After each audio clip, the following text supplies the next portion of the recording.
बात करते 2024 के चुनाव को लेकर के। आप जानते होंगे कई प्रकार के चुनाव होते हैं, उन चुनाव में से दो प्रकार के चुनाव को महत्व दिया गया है। जैसे अगर बात करते हैं लोकसभा का चुनाव और एक होता है राज्यसभा का चुनाव। राज्यसभा का जो चुनाव होता है राज्य स्तर पर होता है, लोकसभा का चुनाव जो होता है पूरे क्षेत्र मंत्रिमंडल के स्तर पर किया जाता है। तो बात करते हैं भारत में चुनाव की प्रणाली क्या है। पहला प्रणाली जानते हैं जातिवाद। चुनाव जो है वो जातिवाद में बट गया है। आप जानते होंगे हिंदू, मुस्लिम, सिख, ईसाई, ये सभी जो है जातिवाद में बटा गया। अगर हिंदू में देखेंगे तो कुछ होगा बनिया, कुछ यादव, कोई अहीर, कोई राजपूत, कोई ब्राह्मण, ये सभी अपने अपने नेता को वोट देते हैं। अगर कुछ इसी तरह से अगर बात करते हैं हम बीजेपी के बारे में, तो भारतीय जनता पार्टी, जिसमें कि कुछ लोग जो है वो बीजेपी के हैं, कुछ लोग जो है वो आपका कांग्रेस के हैं। कांग्रेस लोग वाले हैं अपने मनमानी लेकर चलते, कांग्रेस के वाले जो है उसमें भी जातिवाद की भावना बनी हुई है।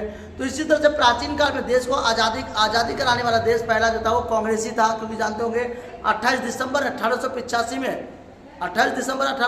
में कांग्रेस की स्थापना हुई थी। और इस देश में एकता समानता पर बल देने वाले कांग्रेस ही था। क्योंकि कांग्रेस का पहले था दो बैलों का जोड़ा, निशान जो था वो निशान में दो बैलों का जोड़ा। फिर कांग्रेस जो है निशान में आगे बदलाव हाथ में जानते हो कि 5 तत्व को विशेष महत्व दिया गया है। जैसे हम पृथ्वी का निर्माण, अग्नि का, आकाश का, इस तरह से वायु का, मानव की रचना हुआ है मिट्टी से।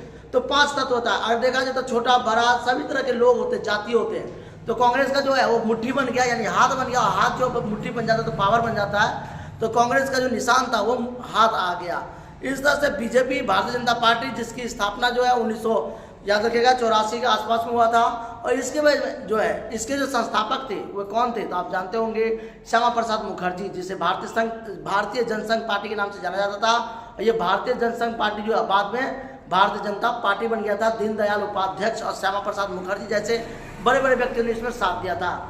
तो बात करते हैं तो बीजेपी के बारे में। बीजेपी ने अपना गढ़ जमा रखा है। 2024 की बात करें चुनाव में, तो बीजेपी ने अपना गढ़ जमा रखा है। उसमें आता है कांग्रेस का अस्तित्व पूरी तरह से खत्म है। कुछ ले दे के चल रहा है आम आदमी पार्टी, जो कि क्षेत्र में सिर्फ दिल्ली जैसे शहरों में आम आदमी पार्टी का वर्चस्व बना हुआ है, जिससे कहते हैं हम अपना एक दबदबा जो है वो दिल्ली जैसे क्षेत्रों में है आम आदमी का। अगर बात करें दिल्ली में तो सबसे पहले वो 72 सीट लाया था, उसके बाद जो है उससे कम आया और फिर इस तरह से कम आया। और आप देखते क्या चल रहा है। इसका जो इस बार शासन था दिल्ली में, वो मेयर बनने पे भी कगार पे दिक्कत आ गई थी, क्योंकि इसमें सीट कम मिल पाया था। बीजेपी ज़्यादा बीएसपी यानी भारतीय समाजवादी पार्टी, इसमें जो है इससे भी कई सारी समस्या बनी हुई है। इससे भी जातिवाद को लेकर के छोटे जाति को सपोर्ट करो और बड़े जाति को समाप्त करो, इस तरह से है। तो ये कांग्रेस, बीएसपी, ये जितने भी पार्टी हैं वो अपने जातिवाद का विशेष महत्व रखते हैं चुनाव में। जानते हो कि जब भी चुनाव होता है तो जनता पिस के रह जाता है, एक आशा के ऊपर चलता है कि अब होगा, अब होगा, अब होगा। लेकिन हर बार जनता को निराशा का सामना देखना पड़ता है, क्योंकि कभी आपको किसी चीज़ का लालच दे दिया जाता है कि राशन फ्री मिलेगा, कभी किसी आपको बिजली बिल फ्री मिलेगा, कभी आपको शिक्षा फ्री मिलेगा, कभी आपको नौकरी मिलेगा। आप जो हर तरह से पिस के रह जाते हो। तो भारतीय चुनाव जो है भारत के अंदर में जो है पहला चुनाव हुआ था 1952 में, याद रखना 1952 में पहला चुनाव हुआ था, जो कि पूरा सफल चुनाव कहा जाता है। अगर बात करें चुनाव के अस्तित्व में तो 1950 में चुनाव हुआ, लेकिन सफल नहीं हो पाया। 1948 में मणिपुर में चुनाव कराए गए, मणिपुर में भी चुनाव जो है सफल रहा। उसके बाद आया जम्मू कश्मीर की बारी, जहाँ पे राजा हरि सिंह का शासन चलता था, और वहाँ पे भी फिर चुनाव कराए गए और जम्मू कश्मीर में जो है नया अस्तित्व व्यवस्था बनाया गया।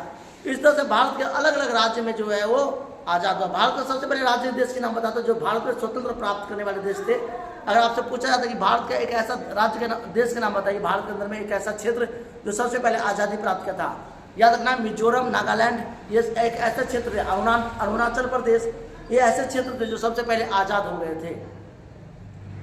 सबसे छोटा था। और गोवा में किसी ब्रिटिश का वर्चस्व नहीं रहा, शासन नहीं रहा। गोवा सबसे आज़ादी क्षेत्र माना जाता है, याद रखना है। तो इस तरह से कई प्रकार के चुनाव है। 2024 का जो चुनाव है वो जातिवाद में बना हुआ है। कुछ हिंदू, कुछ मुस्लिम, कुछ सिख, कुछ ईसाई को हम इसको जिताएंगे, इसको जिताएंगे। लेकिन आप सबको शिक्षित हैं, विद्यार्थी हैं, मैं कहना चाहूँगा कि राजनीतिक में ना पढ़िए। आपको जो लगता है अपने बल पे कीजिए, अपने मन पे कीजिए। कोई लालच में मत आइएगा कि आपको नौकरी दे देगा। इतने सालों के बाद अगर बिहार में 2-4 हज़ार या 2-4 लाख या 50,000, 1 लाख अगर वैकेंसी ला दिया है तो कोई बड़ी बात नहीं है। ये कई सालों के बाद वैकेंसी आई है। हर साल बच्चे लाखों की तादाद में परीक्षा देते हैं, फिर भी बच्चे स्ट्रेस, माइंड डिस्टर्ब और हमेशा इस तरह से समस्या में बने रहते हैं। तो चुनाव चलते रहते हैं और आप लोग जो है विभिन्न प्रकार के समस्याओं बटे रहते हैं। आपको सरकारी नौकरी नहीं मिलेगा, याद रखिएगा। कितना भी आपको कोई लालच देता है बिहार में, यूपी में, पंजाब में, झारखंड में कि आपको सरकारी नौकरी देंगे, ये सब अपने पॉलिटिक्स पार्टी को लेकर के होता है। या आपको चुनाव जब ही मिलेगा जब आपको नौकरी मिलेगा, जब आप स्वयं पे संघर्ष करेंगे, मेहनत करेंगे, तभी आपको नौकरी मिलना है। बड़े बड़े गुरु, बड़े बड़े तपस्वी आपको यही कहेंगे कि पहले कार्य करो, फल की चिंता मत करो, जितना कार्य करोगे उतना फल मिलेगा, ईश्वर देगा।